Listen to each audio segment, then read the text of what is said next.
Halo teman-teman, banyak orang yang bertanya mengenai bunga obligasi ya, bagaimana melaporkan bunga obligasi ketika lu menjual atau ada bunga gitu kepada SPT tahunan orang pribadi. Nah, sekarang kan gue sampaikan teman-teman ya, supaya lu tahu langsung bagaimana untuk pelaporan SPT tahunan bagi bunga obligasi dari pemerintah.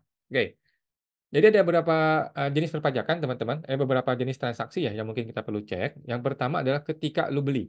Oke, pertama ketika Anda membeli obligasi, apakah kena pajak? Kita contoh nih ya.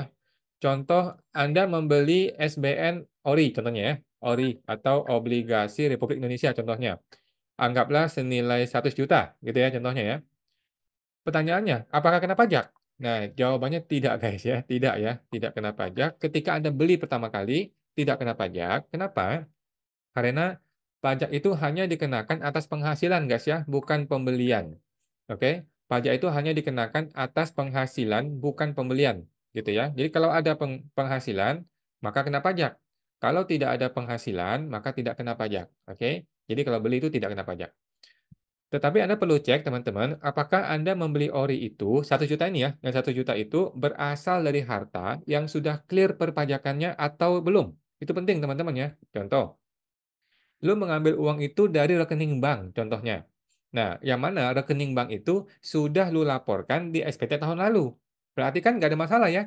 Nah, maka harta lu nggak bertambah sebenarnya gitu. Rekeningnya berkurang 100 juta, orinya masuk 100 juta. Jadi kan ada balancing.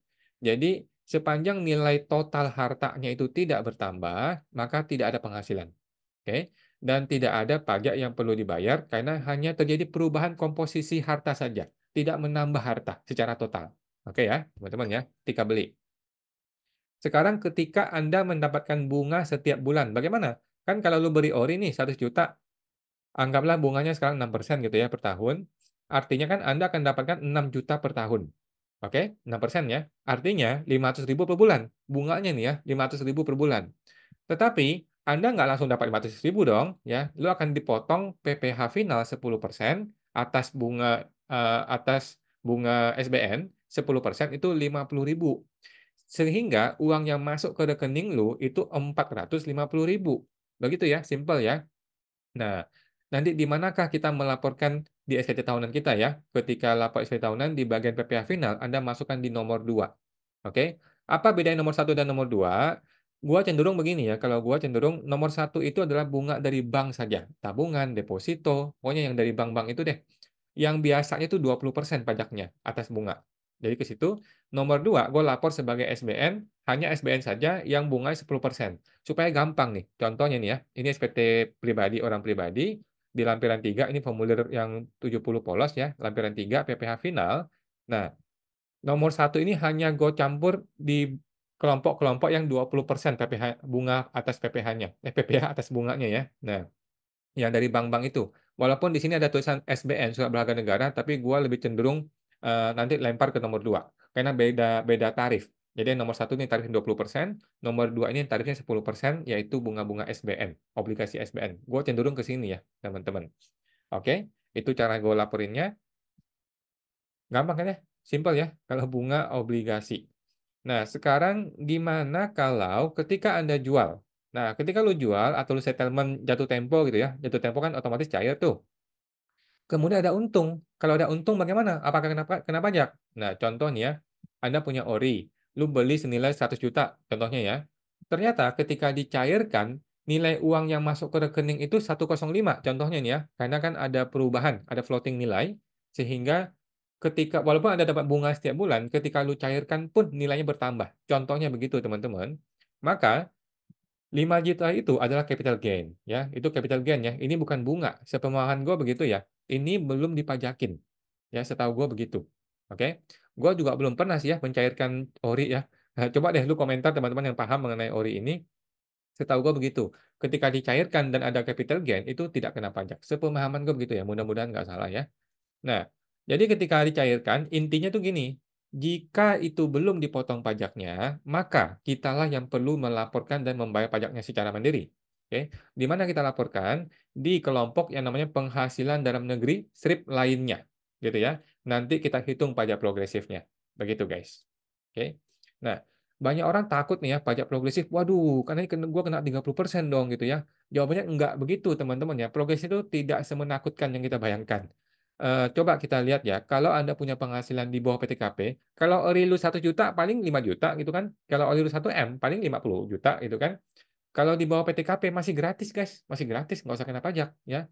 Kalau di atas PTKP, kalau masih di bawah 60 juta itu masih 5% Bos, masih murah sekali ya, nggak besar kok, gitu. Jadi sebenarnya PPh progresif bukan sesuatu yang perlu kita takutkan, memang itu seharusnya kita bayar segitu, gitu guys ya. Oke. Kemudian mengenai USD ya, SBN yang US dollar katanya tidak kena pajak. Gue juga nggak tahu karena gue belum pernah beli ya. Kalau memang betul begitu, tidak kena pajak, maka kita akan masukkan ke kategori penghasilan yang tidak termasuk objek pajak kategori lainnya saja. Oke. Nanti ada tulis nilai bunganya aja ya, bukan semuanya. Nah, tetapi hanya nilai bunga atau nilai capital gain-nya. Contohnya di sini lampiran 3, kita masukin ke sini nih, penghasilan yang tidak termasuk objek pajak. Kemudian pilih yang nomor 6 yang C aja, penghasilan lainnya yang dikecualikan dari objek pajak. Nah, masukin ke situ nilai bunganya. Kira-kira begitu teman-teman ya. Oke. Yang tadi itu, yang sebelumnya itu kan mengenai penghasilan lainnya taruh di sini nih. Ke lampiran 1 halaman 2 bagian D, penghasilan dalam negeri lainnya, pilih yang penghasilan lainnya. Taruh di sini, kalau atas keuntungan dari penjualan ori ketika dicairkan gitu ya. Boleh juga ke sini nih, boleh juga nomor 5, keuntungan dari penjualan atau pengalihan harta, atau nomor 6, sama aja, masukin nilai untungnya atau nilai capital gain-nya yang belum dipotong pajak. Tetapi ketika Anda cair ori, kalau memang udah dipotong pajak, ya sudah nggak perlu ya, karena kan gue nggak tahu nih, kalau sudah dipotong pajak, ya sudah berarti tidak perlu lagi. Tetapi kalau belum dipotong pajak, maka Anda perlu laporkan dan bayar pajaknya secara mandiri. Oke, gitu guys ya. Oke, sekarang gue promo dulu deh buat teman-teman ya yang belum tahu di menjelang akhir Maret nih, baru pertengahan Maret ya. Nanti di bulan April kita ada program STP teman-teman ya, siapatakutpajak.com. Buat teman-teman yang masih merasa takut dengan oknum petugas pajak ya, mungkin takut diintimidasi, takut dicari-cari kesalahannya, takut di-phishing, takut diancam dan lain-lain, atau sudah kena. Kalau lu masih mengalami ketakutan itu guys, Anda mungkin cocok ikut ke pelatihan gue ini ya, PSTP, program siapatakutpajak.com ya, akan bantuin Anda cara menghadapi oknum petugas pajak guys. Siap menghadapi SP2DK, pemeriksaan, bahkan hingga melawan oknum gitu ya, seperti yang sudah sering gue lakukan ya. Nah, segera daftar di www.siapatakutpajak.com. Oke guys, ada promo khusus ya bulan ini buat Anda semua. Kita akan tergabung, nanti ada komunitas eksklusif nih, grup Telegram, kita bisa diskusi pajak setiap hari. Oke. Dan bisa ketemu gue langsung ya via online di bulan April nanti ya, di bulan April setiap hari Jumat jam 8 malam. Oke, hanya untuk member PSTP saja. Oke. Dan ada bonus nanti di batch yang kali ini, nanti kita ada diskusi langsung dengan gua, mau one on one juga bisa dengan harga yang sangat super super diskon. Oke. Nah, manfaat masa promo ini guys hanya di bulan ini ya. Silakan daftar di website www.siapatakutpajak.com, oke, atau www.siapatakutpajak.com guys untuk bergabung ya. Sampai jumpa lagi. Semoga terbantu.